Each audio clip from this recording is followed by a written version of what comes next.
Afternoon. So I thought I'd look at something a little bit different today.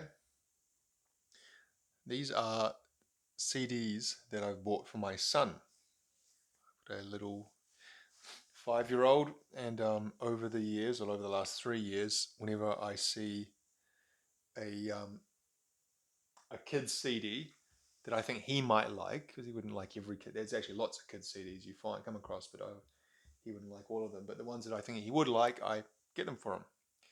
And these will all be 50 cents or $1. I'd say max $1. First one here is a Thomas the Tank Engine, Thomas and Friends, the Railway Stories. And it's just, what is it, three stories, I think. A few stories, and it says it's about an hour. And it's got some music as well. If you ever watch, yeah, so it says there BBC. If you've ever watched the more recent BBC Thomas the Tank Engine or Thomas and Friends series that they play on BBC Kids, um, you'll know that music. 2 by 2 when da, da, da, da, da. It's not the original Thomas. You know, the original one with Ringo Starr had that very recognizable da, da, da, da, da, da, da. It's not that, but this does have some music on it. And there's the track listing. The three railway engines. So it's just different stories. Just the audio parts of those stories. Narrated by Michael Angelis. Don't know who he is, but it says he has a career as a voice artist. Anyway, so yeah, he likes Thomas, although he doesn't listen to this one as much nowadays. This one, this was a case. What is in here nowadays? I mean, nothing in here. This was a case of what I've talked about a few times now, of buying the CD without checking inside. And when I got this home, and I said, "Hey, look, son, I bought your CD. This is AnpanMan. AnpanMan is a Japanese child's TV character. When we opened it up, it had a CDR inside, and the CDR was like a house compilation mix CD. And so we put that on, and he was like, "Oh, this is AnpanMan?" And I was like, "Yeah." AnpanMan, as you see, it's in Japanese. AnpanMan. Pan in Japanese is bread. Man is man. So in this particular case, it's like red bean paste man, red beast, red bean paste bread man, and all his mates are different kinds of bread. So that's curry bread and toast, shokupan man, and that's the bad guy, Baikin man, melon bread girl, melon pan girl. What's her name? Dokin chan. If you've ever been to Japan, well, maybe not if you've ever been to Japan, if you've spent any kind of time in Japan, and if you've been a teacher in Japan or you've had kids in Japan, you probably know about Anpanman. He's pretty much everywhere. You see him everywhere in Japan. There's Anpanman shops and like theme parks and all the rest of it. Um, but yeah, unfortunately, we didn't get to listen to that one because I like the Anpanman music, and we sometimes watch it on YouTube, or we used to. He doesn't really ask for it nowadays anymore. Maybe we got a bit too old for it, but he used to. We always used to watch the theme songs on YouTube. So yeah, he keeps that. He keeps that in his collection because he likes the picture. This is one I got yesterday. That's why I had the idea of doing this CD. He's put this on upside down. And that is The Cat in the Hat, read by Adrian Edmondson. So if you don't know Adrian Edmondson, you might know The Young Ones, the British sitcom from the 80s, 70s, 80s with Rick Mayall and Adrian Edmondson. Adrian Edmondson played Vivian, the punk. Also was in Bottom with Rick Mayall. And more recently, I watched a good British food, I don't know, what do you call it, documentary, reality TV show where he traveled around different parts of Britain and looked at their traditional fare, which you might be thinking, traditional British food? No thanks. But it was actually quite interesting. I remember one episode he went to Cumbria Cumbria sausages. And he's a good presenter, Adrian Edmondson. Anyway, he narrates The Cat in the Hat. There he is there, a very young Adrian Edmondson. And it's, like it says there, 25 minutes. It's broken up into two parts. The first one's got sound effects and music. The second part's just, you can read along with the book. And when they chime, every time there's a chime, you can turn the page. So my son really likes Dr. Seuss. So I picked that up. Next we have Mickey Mouse Clubhouse. And again, this is more recent Mickey Mouse. This is not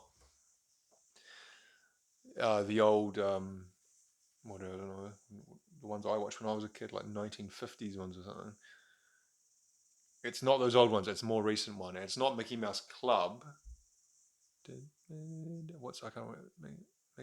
Mickey Mouse Club. It's not that. This is Mickey Mouse Clubhouse, and it's just animated Mickey Mouse with all his mates, Donald and Goofy. But you can see the animation's a lot shinier. It's a lot more modern style. It's almost like, I think, computer generated animation. And they live in a big clubhouse, that one there, and they sing songs and have different stories and whatnot. And I remember when he was really little, we used to listen to the Hot Dog song, but this was before we had the CD. It was on, where did we? It must be on YouTube. Hot dog, hot dog, hot diggity dog. They Might Be Giants does that apparently. I've heard of them. Mickey Mouse Clubhouse, that's the main theme. But yeah, it's just some good Mickey Mouse songs. He likes he likes some of the songs. Yeah, there's a song about the library, I think. Which one is it? Oh, there's 6, Your Library. Which other one does he know? Party at Mickey's House. Anyway, he likes the songs on that. And yeah, there's some good songs on that. Some good kids' music. There's the CD. It's a bit grubby, isn't it?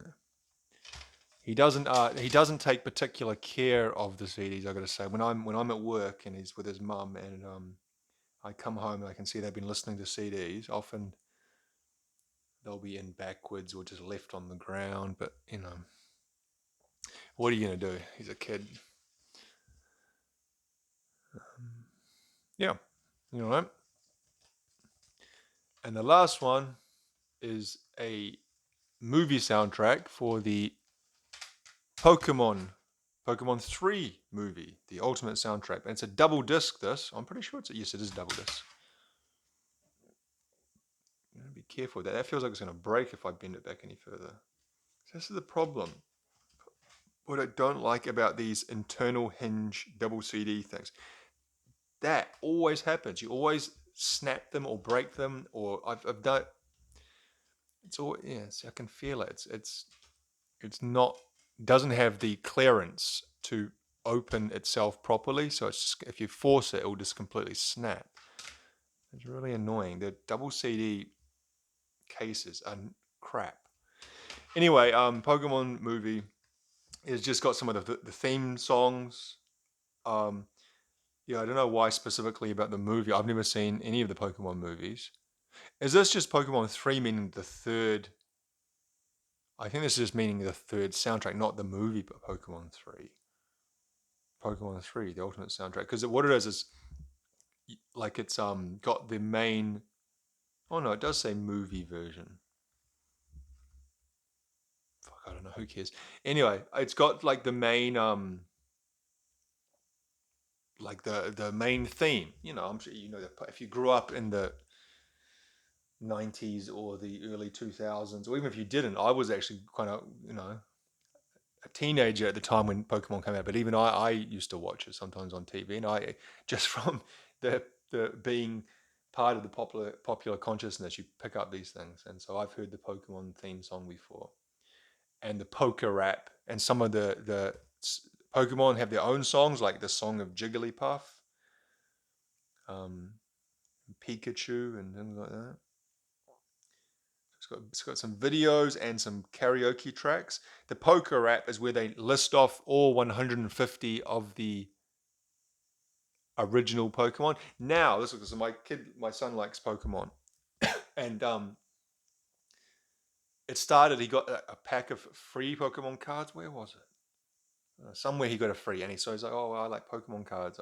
Can we get some more? So I bought him a few packs here and there, not that many. But I noticed it's like there's hundreds and hundreds of them. It used to be 150. Now I think there's like 400 or 500, and they're really, some of the ones they've got now are really stupid. Like all the original Pokemon's kind of made sense, like they were based off an animal or off a particular natural phenomenon, or you could kind of understand where they were coming from, and now there's this, I don't know, like just like stuck random things together that make no sense whether, and they're like, this is Dirt Cat or something like that. I don't know, maybe that's a bad example, but it's way too many now. It's lost all its I don't know what you call it. When something's limited like that, it's more special. Do you know what I mean? Maybe not special is the word. Okay. Oh, here we go. You got some pictures of them. So that's more than the one. Is that more? Yeah. That's beyond the original 150. I think. Probably can't see all those, but some of those are the original and some of those look new. Yeah, that one there. That, for example, is new. Because that's Jigglypuff and that's Wigglytuff. And that looks like some kind of baby one that they've added to that evolution. Anyway, this is interesting stuff, I'm sure, for you guys. And here are the lyrics of those Pokemon songs. Anyway, I don't know what's on. Then I wonder. So that's the ultimate soundtrack. Then, oh God, what's on this second disc? Original motion picture score. Okay, well, that's the score. Well, that's interesting. Because I've never actually looked at that second one, and I've got this open as well. It's without that in it. It seemed to. Okay, see, it's munching. You can see here where it's turning. It's munching the side. What do you call it? The kind of the side plate of the back inlay card. That's why it's opening now. And this does that. So this is the other issue, is that they don't stick in there, and without gravity to keep them that way, they just, as soon as I try to let it go, just, God, that annoys me. Crap. Anyway, so yeah, that's a little something different. My son's CD collection of CDs that I have bought him over the last 3 years, and every now and then he'll say, "Hey, can we listen to CDs now?" Or like I said, I'll come home from work and there'll be CDs all over the table, and obviously he'd been listening to them while I was out. So yeah, as long as he likes music, I don't really care what music he likes. I don't really say as long as he likes music. If he doesn't like music, I don't really care either. He like what he wants to like. But I just like to see any kid have a kind of an interest or a thing. At the moment, he's really into Super Mario Brothers. We don't actually have a game system. We don't have a Nintendo or anything, but one of his mates at school must really like Super Mario Brothers, and he's picked that up, and all he talks about is Super Mario Brothers and Cat Mario and Luigi and Waluigi. Anyway, there we go. Thanks for watching.